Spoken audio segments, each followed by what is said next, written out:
Welcome to the Reinzer Training Guide on UK Self-Assessment. This course is your strategic guide to navigating the tax system for the 2025-26 tax year. Whether you are a sole trader, a freelancer, or a landlord, the tax return process can often feel like a tangle of confusion. Our goal today is to take you from that state of confusion to a place of total confidence. We have designed this training to be practical and straightforward.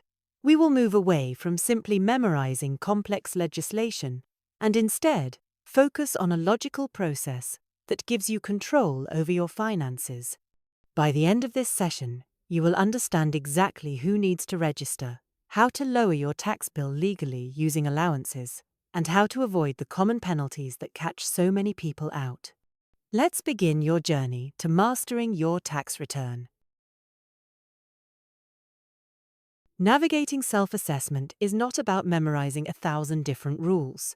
It is about following a clear, logical process. If you look at the flowchart on your screen, you can see we have broken this down into 5 strategic steps. The first step is simply to register. This is about getting on the map with HMRC. You cannot file a return if the tax office does not know you exist. The second step, and perhaps the most important for your peace of mind, is record. This involves tracking your income and expenses throughout the whole year, not just at the deadline. Step 3 is calculate. This is where we identify your actual profit and apply the various reliefs available to you. Step 4 is to file. This means submitting your return accurately and, crucially, doing it on time to avoid fines. Finally, step 5 is pay. This involves settling your bill and planning ahead for the next year. We will break down each of these steps in detail to ensure you have complete control over the entire cycle. A common question we receive is simply, do I actually need to do this? You must register for self-assessment if specific criteria apply to you for the tax year. Let's look at sole traders first. You must register if your gross trading income exceeds the £1,000 trading allowance. Note that I said gross income, which is your turnover before you take off any expenses. For landlords, the rule is similar. You must register if your gross property income is more than £1,000. High earners also have a mandatory requirement. If your total income is over £150,000, you must file a return. This applies even if you are an employee and pay tax through PAYE. Parents need to be careful here too. If you or your partner claim child benefit and either of you has an income over £50,000, you may need to file to pay the high income child benefit charge. Finally, company directors and investors usually need to file, especially if you have significant untaxed income from savings or dividends. Once you register, you will receive your unique taxpayer reference, or UTR number, by post. You absolutely cannot file without it, so please register well before the 5th of October deadline. Missing a deadline is the easiest way to lose money to penalties. Let's walk through the tax year clock to keep you safe. The tax year begins on the 6th of April. This is the day you should start your record keeping for the new year. If you are a new taxpayer, the 5th of October is your deadline to notify HMRC. This is the registration deadline we just discussed. For those of you who prefer old-school methods, the 31st of October is the deadline for filing paper returns. However, we highly recommend filing online. The most critical date is the 31st of January. This is the final hurdle. It is the deadline for filing your online return and for paying your tax bill. If you miss this 31st of January deadline, you trigger an automatic £100 penalty. This happens even if you do not owe any tax at all. Further penalties accrue after 3, 6, and 12 months, so marking this date in your calendar is essential. Before you even think about deducting business expenses, the tax system provides a set of powerful allowances. Using these correctly is your first line of defense against a high tax bill. First, there is the trading allowance. This shields your first £1,000 of gross self-employment income.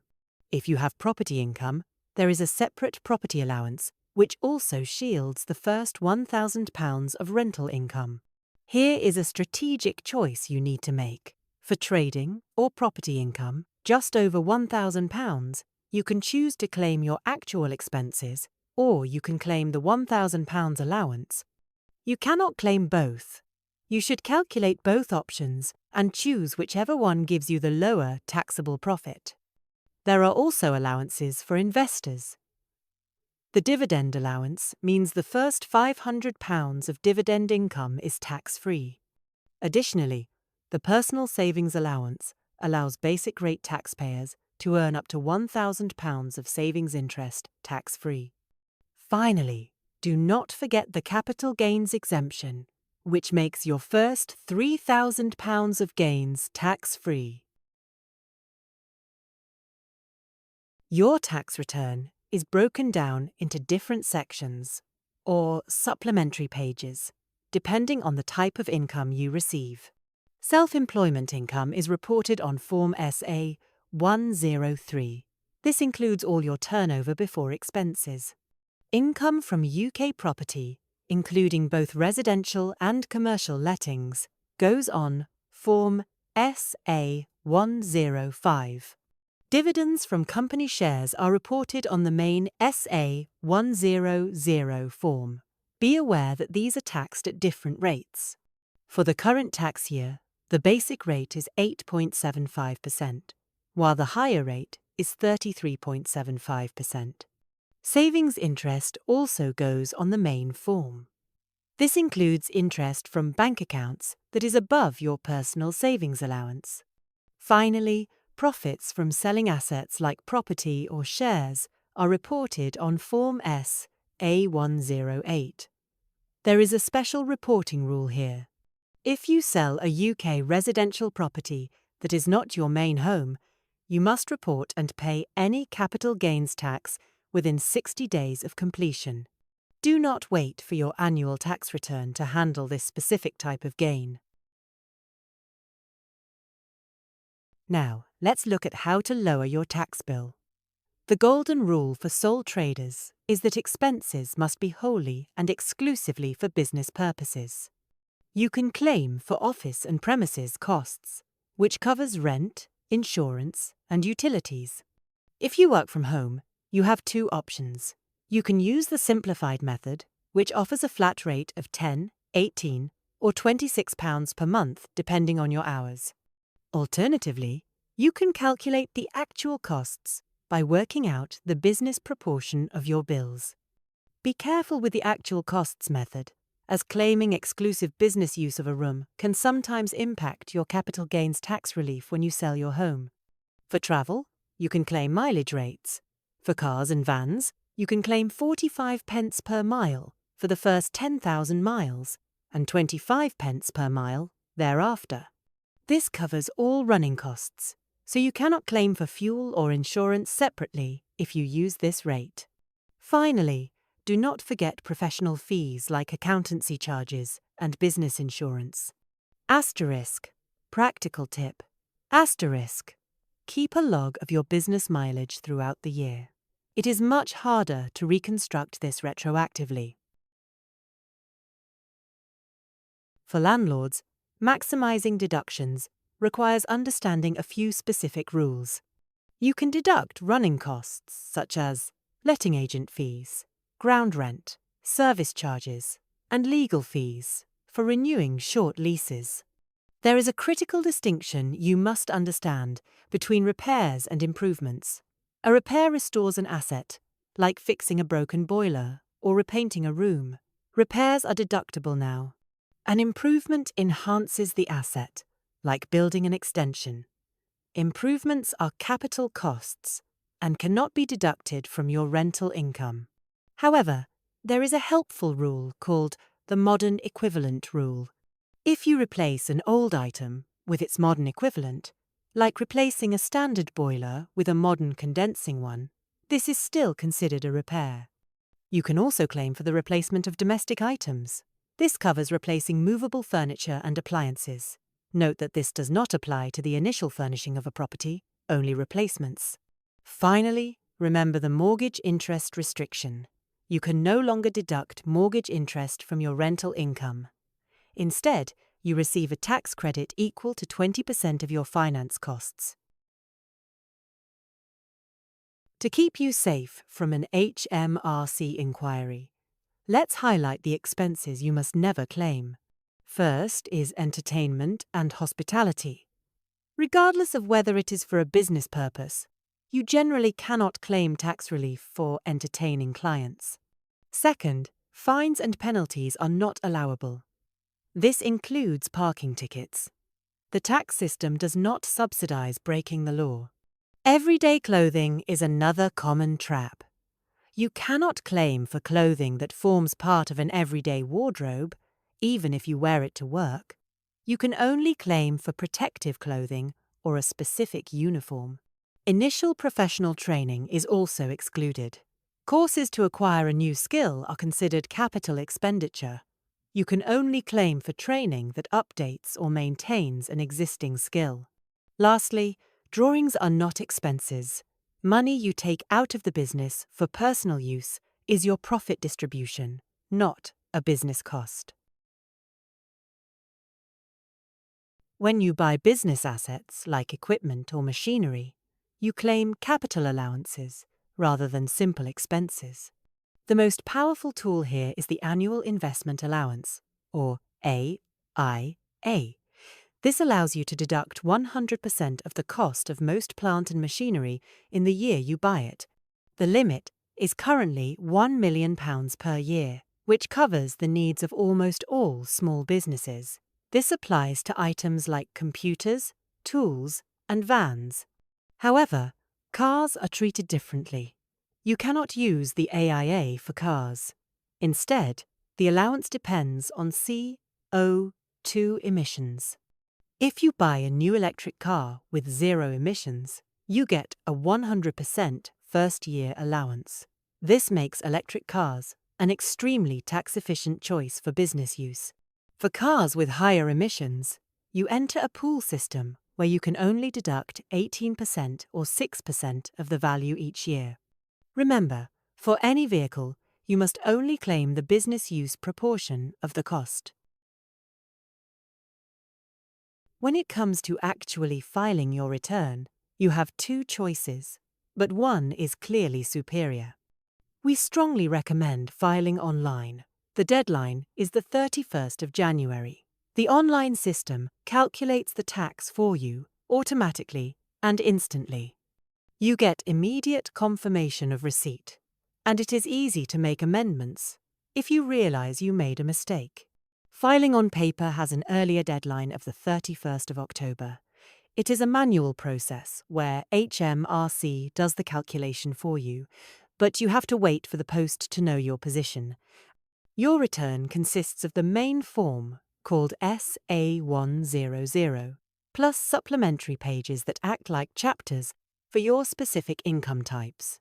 For example, you would attach SA103 for self-employment or SA105 for property. Asterisk. Practical tip. Asterisk.